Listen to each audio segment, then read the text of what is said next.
May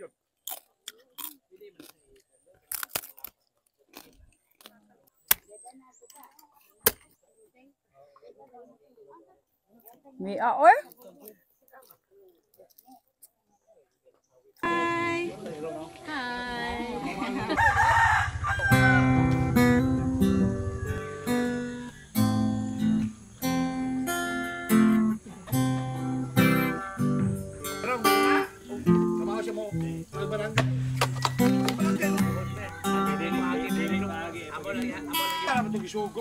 Kawa. Ako.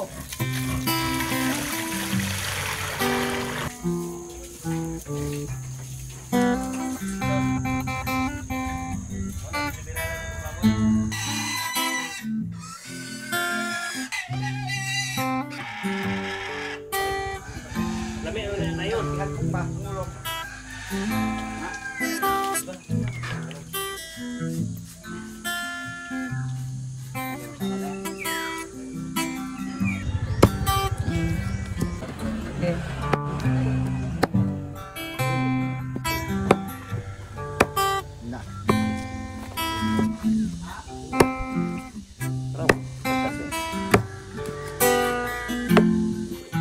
Kay ma-short ta.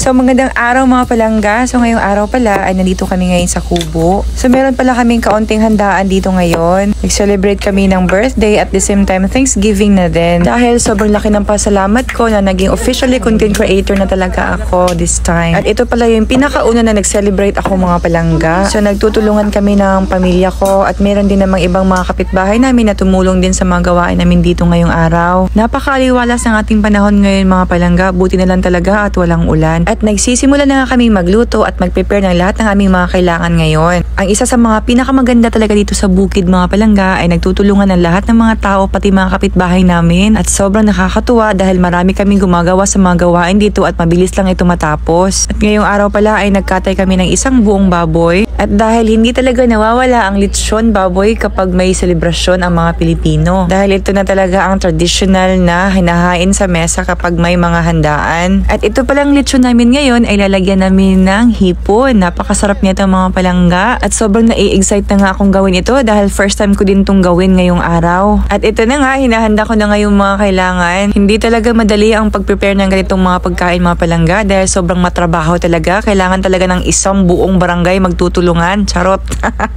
Hindi naman mga palangga. Yung mga kapitbahay namin na magkalapit lang, sila yung mga one call away namin tuwing may handaan kami dito sa bukid. Kaya andyan na sila mga palangga. Nagtutulungan kaming lahat. Yung iba nagluluto, yung iba naman nagluto ng lechon, at yung iba naman nagprepare ng mga balloons. Sobrang nakakatuwa dahil nagkukwentuhan din kami. At ngayong araw pala ay iniimbita ko lahat ng aming mga kapitbahay. Sobrang laking pasalamat ko mga palangga dahil isa sila sa mga sumusuporta sa aking pag-vlog. Ay medyo marami-rami rin ang aming mga hinahanda ngayong araw. Iba't ibang klaseng mga pagkain mga palangga, mga pagkain Pinoy na mga gustong-gusto natin. Na yung mga kadalasang hinahanda tuwing may handaan talaga. Ang pinaka-highlights talaga dyan ay yung lechon baboy natin mga palangga na sobrang sarap at napaka-crispy naman talaga. Kaya huwag kayong umalis mga palangga, panoorin nyo ang video na to hanggang matapos.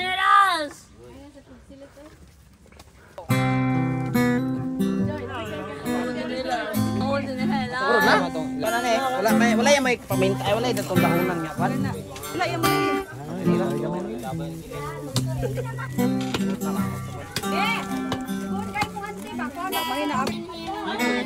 Sarap.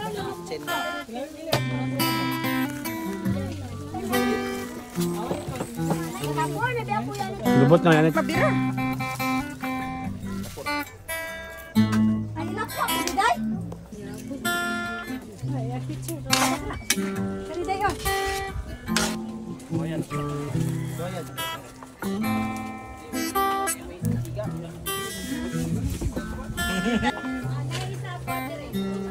Wala naman siya.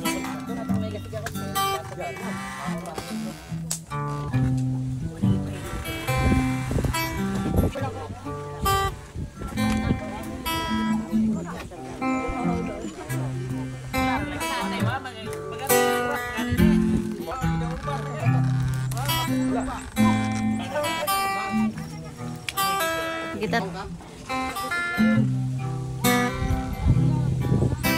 Taka, magkagawang init. Taka, may sabagje.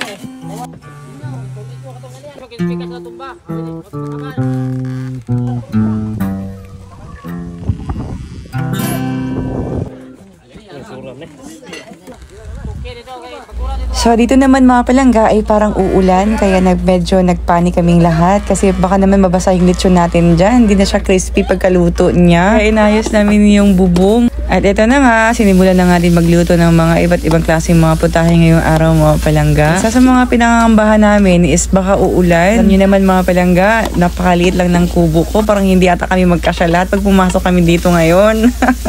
Kaya binilisan na namin magluto mga palangga. At sana nga, hindi tutuloy yung ulan. Sana ipagpaliban na lang muna ni Lord. Baka bukas na lang muna mag-ulan. Wag muna ngayong araw para matapos namin itong Thanksgiving namin ngayon. Yan na nga yung lechon natin mga palangga. Malapit na nga siyang maluto. Sobrang nakakatakam na nga. Sobrang bango. At dito na time ay niluto na nga ng tita ko yung chicken curry. Napaka-paborito ko to talaga. Kayo din ba mga palangga? Kumakain din ba kayo ng chicken curry? Yung mga namimiss kong pagkain, pinapaluto ko sa kanila ngayong araw. Iba't ibang klase yung mga putahe na simple lang naman mga palangga. Ang importante ay makakain kami lahat. Tapos puso ko talagang hinanda to para sa aking mga minamahal na mga palangga na mga kapitbahay dito sa amin. At sana ma-appreciate nila ang aming ginawa ngayong araw.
May aor?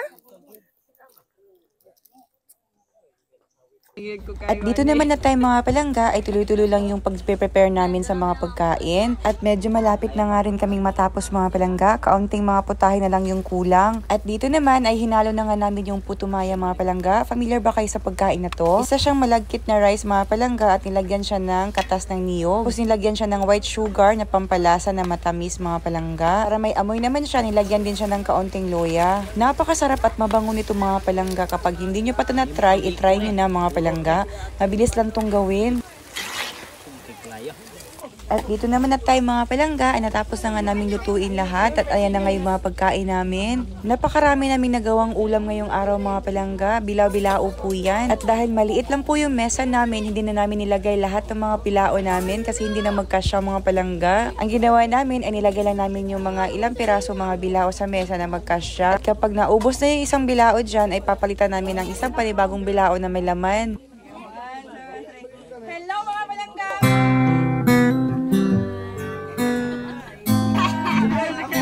Na!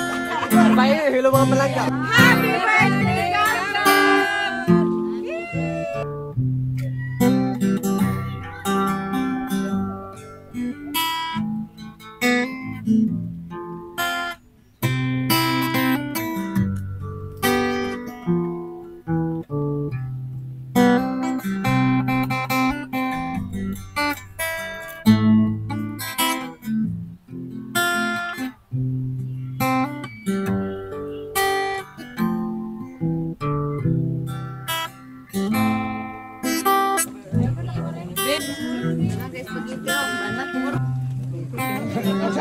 na mga palangga.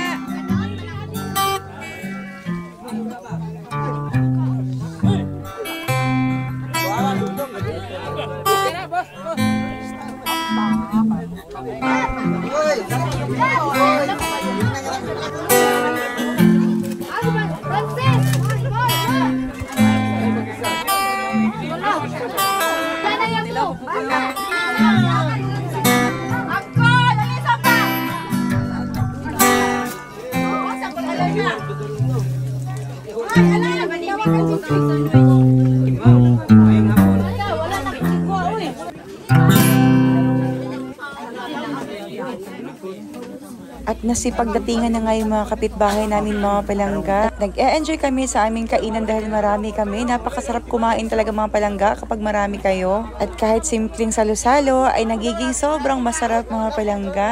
Dahil sobrang dami ngayon nagawa namin mga palangga. Pinauwi na nga namin sa mga kapitbahay namin yung ibang pagkain yan pagkatapos namin kumain lahat. Kaya nagpapasalamat ako sa inyong lahat mga palangga dahil sa suporta nyo naging officially content creator ako. At sana susuportahan nyo ako hanggang dulo mga palangga. Aming salamat!